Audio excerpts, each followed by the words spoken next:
चुके हैं। वसीम साहब बहुत बहुत शुक्रिया, थैंक यू वेरी मच आज समय देने के लिए। थोड़ा मार्केट के लिए पहले गाइडेंस दीजिए सर। आप कह रहे थे कि थोड़ा सा प्रॉफिट बुकिंग आ सकती है, कितनी गुंजाइश अभी भी बनी हुई है सर प्रॉफिट बुकिंग आने की? पहले तो ऐसा हफ्ता शायद मैंने लाइफ में नहीं देखा है, तो मैं मेरी टिप्पणी भी, अब हमें भी घबराहट हो जाती है जब बाजार घटती है, क्योंकि इन्वेस्टर का पैसा है। लेकिन बाजार ने तो क्या रुख पकड़ा है। लेकिन मैंने कांस्टेंट व्यू है, जब आपको फॉल आए ऐसा, जब फॉरेनर्स, अब मैं उन्हें ये नहीं कहता फूल्स जनरली है, but they are the ones who react. जब फूल्स बेचे तो आप खरीदिए, जब वो खरीद रहे हैं तो आपको बेचना चाहिए। मुझे लगता नहीं यहाँ से 100-200 पॉइंट ज्यादा गुंजाइश है ऊपर जाने की, सिंपली फॉर द रीजन के आपके पास एक तो पोर्टफोलियो एलोकेशन है प्लस बजट है, and it is rightly to आप थोड़ा प्रॉफिट बुक कीजिए।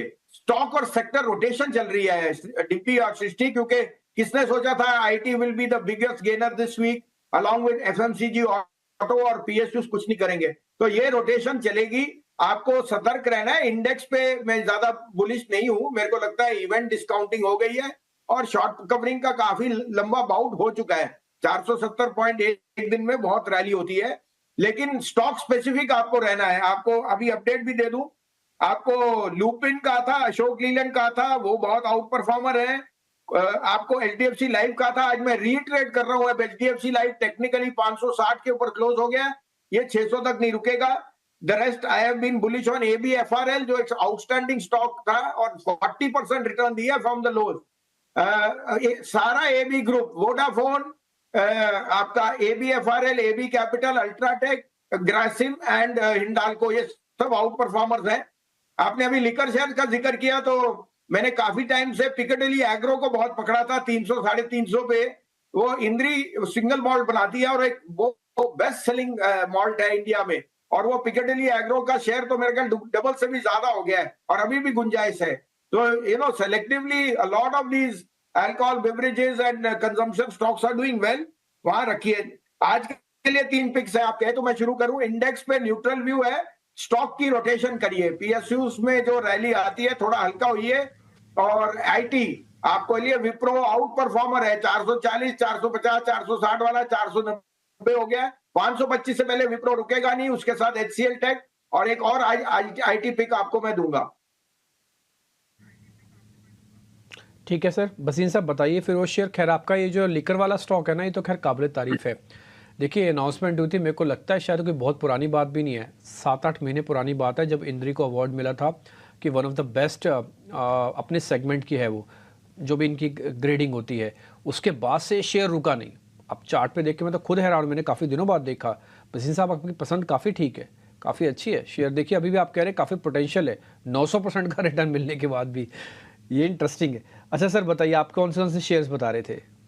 तो देखिए आज एम्फोसिस में एक ब्लॉक डील होगी 2350 2355, वहां आपको शायद मिले तो बहुत अच्छा है, नहीं मिले तो ब्लॉक डील, लेकिन मिस मत करना। ये 15% जो था ये एक ओवरहैंग था। Mphasis in the mid cap is arguably going to come with the best numbers, और मेरे को सबसे रीजनेबल शेयर एम्फोसिस दिखता है। आईटी में मोमेंटम भी है, आज डॉलर भी स्ट्रांग हुआ है, तो मुझे इसमें 2750 का पहला टारगेट, लेकिन 3000 भी चले जाए तो मुझे कोई अचंबा नहीं होएगा। आईटी में emphasis must have in your portfolio. HDFC life पे मैं काफी दिनों से कह रहा हूं और लैंग्वेज कर रहा था, 540, 550, 560 का इसका 550 के 58 पे बंद हुआ है। 547 का स्टॉप लॉस रखिए, 600 का टारगेट। और लास्ट में मेरा फेवरेट शेयर एबीएसएल एएमसी, इसने नया हाई बनाया था 579, अभी 550 के पास है। ये 675 का शॉक है और उसके बाद 750। ये आपके पोर्टफोलियो में होना ही होना चाहिए। This is going to be an outperformer. Third largest AMC है और एएमसी का बिजनेस इज अनरिवोकेबल, माने ये industry is going to do extremely well. तो स्टॉप लॉस 521 है, टारगेट 675। ठीक है, काफ़ी इंटरेस्टिंग शेयर है सर आपके, और मैं ABSL को भी नोट कर रहा हूँ यहाँ पे, 675 का आपने टारगेट दिया है। इससे पहले ABFRL भी आपका बहुत बढ़िया शेयर चला सर, 40% शेयर चल गया 3-4 दिन में। ये काबिल तारीफ़ है, ये आपके शेयर्स के सिलेक्शन बहुत शानदार रहता है। HDFC लाइफ, SBI लाइफ भी आपने दिया था इसके साथ में, मेरे को याद है आपने दोनों का कॉम्बो दिया था, और ये भी कहा था कि ये तो बजट वाले उस दिन, इलेक्शंस वाले दिन ही दे दिया था खैर आपने। और एक शेयर अभी आप बता रहे हो एम्फेसिस है, जिसमें आज ब्लॉक लगने वाली है। ये ब्लॉक हालांकि 5% के डिस्काउंट पे लगेगी, लेकिन फिर भी आप ये कह रहे हैं कि इसको मौका मत खोइएगा, इसके अंदर कुछ पोजीशंस ले भी सकते हैं आप। वसीम साहब बहुत शुक्रिया, थैंक यू वेरी मच, आज आपने टाइम निकाला, अपने शेयर्स भी बताए और अपडेट भी दिया और इंडेक्स पे भी अपना व्यू पॉइंट रखा, इसके लिए बहुत शुक्रिया। आगे बढ़ेंगे और वक्त तो चला है भसीज जी के बेहतरीन शेयर्स जानने का।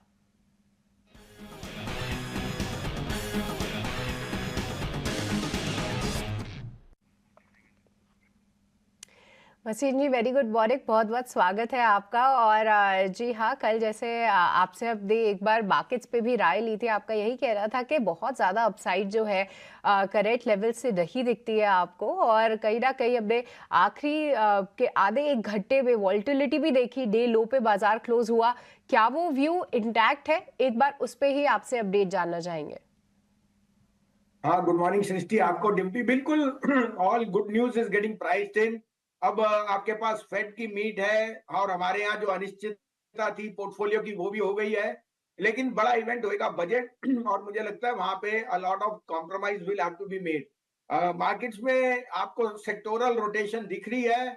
हमें आईटी, एफएमसीजी, फार्मा में ओवरवेट हो रहे हैं, पीएसयू ट्रेडिंग रैली दे रहे हैं, आपको वहां थोड़ा हल्का होना है। But we think that selectively stocks can outperform और इस कारण से आपको अपना रोटेशन जारी रखना है। दूसरा सृष्टि, इंडेक्स पे हो सकता है आज वापस आप वो न्यू कल वाले हाई पे जाएं, शायद ऊपर थोड़ा हो जाए, but I don't see runaway rallies. In fact good news is in the price, I won't be surprise second half में फिर प्रॉफिट टेकिंग आए और उससे ज्यादा आए, तो आपको थोड़ा सा सतर्क रहना है। All good news is in the price. यहाँ पे buy on rumour sell on fact था, वो ऑलरेडी डिस्काउंटेड है। इंडेक्स पे मैं न्यूट्रल हूँ। स्टॉक स्पेसिफिक, हाँ आपने अभी जिक्र किया अल्ट्राटेक, तो मैं आपको बोलूं 7, 8, 9, 10, 10,800 तक मैं आपको बुलिश हूँ। 13,500 का टारगेट है अल्ट्राटेक का, भेजने का सोचना भी मत। उसके अलावा ग्रेसिम, उसके साथ एबी कैपिटल, उसके साथ एबी एफआरएल और वोडाफोन।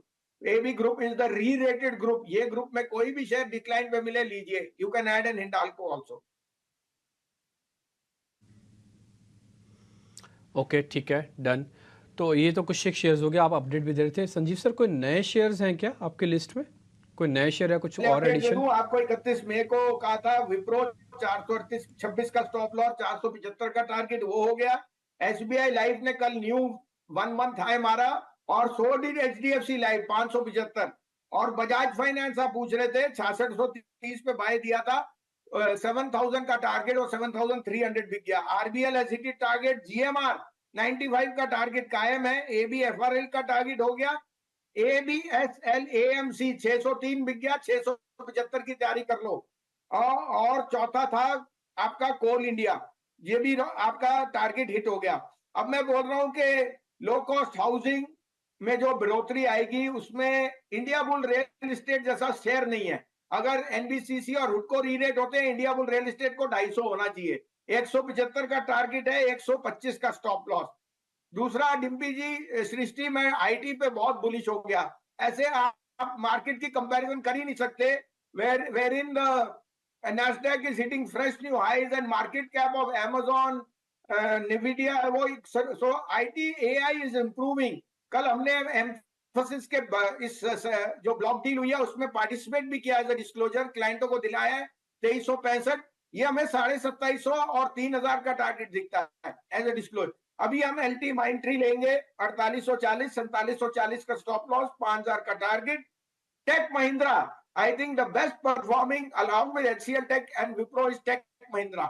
इस पे पैसा डालिए, 1340 में लीजिए, 1315 का स्टॉप लॉस, 1450 का टारगेट। और आईबीआरई 132 में लीजिए, 125 का स्टॉप लॉस, 175 का टारगेट कम से कम। आज की कॉल्स आते हुए भसीन जी की तरफ से तो क्लियरली आईटी पे वो ओवरवेट हो रहे हैं। दो आईटी दिग्गजों पे यहाँ पे आपको नजर रखनी है, एलटीआई माइंडट्री और टेक महिंद्रा। कल एम्फेसिस पे भी कॉल दी थी और इंडिया बुल रियल एस्टेट पर। भसीन जी, जो कि कैबिनेट पोर्टफोलियो एलोकेशन से जुड़े पूरे अनाउंसमेंट्स आए, क्या कोई सरकारी कंपनीज पे भी यहाँ पे नजर रखनी चाहिए? कोई खेमा जो कि इंटरेस्टिंग लगता हो आपको? तो देखिए, डिफेंस और इंफ्रास्ट्रक्चर, ये दोनों शेयरों में अभी भी वैल्यूएशन कंफर्ट है। पीएसयू बैंक्स मैं कहूंगा ट्रेडिंग पे बेचिए, बिकॉज उनमें अगर आज state bank cost of deposit बढ़ा रहा है तो इसका मतलब निम्स पे प्रेशर पड़ेगा। और cost of deposit liability franchise आप देख रहे हो, क्योंकि इतना पैसा अगर सिप में जाएगा, म्यूचुअल फंड में जाएगा, तो कॉस्ट ऑफ डिपॉजिट अगर बढ़ेगा, it will cause little bit of apprehension on the NIMS. तो मैं पीएसयू बैंक से थोड़ा सा अवॉइड करूंगा, लेकिन डिफेंस और इंफ्रास्ट्रक्चर में I would say you should be invested.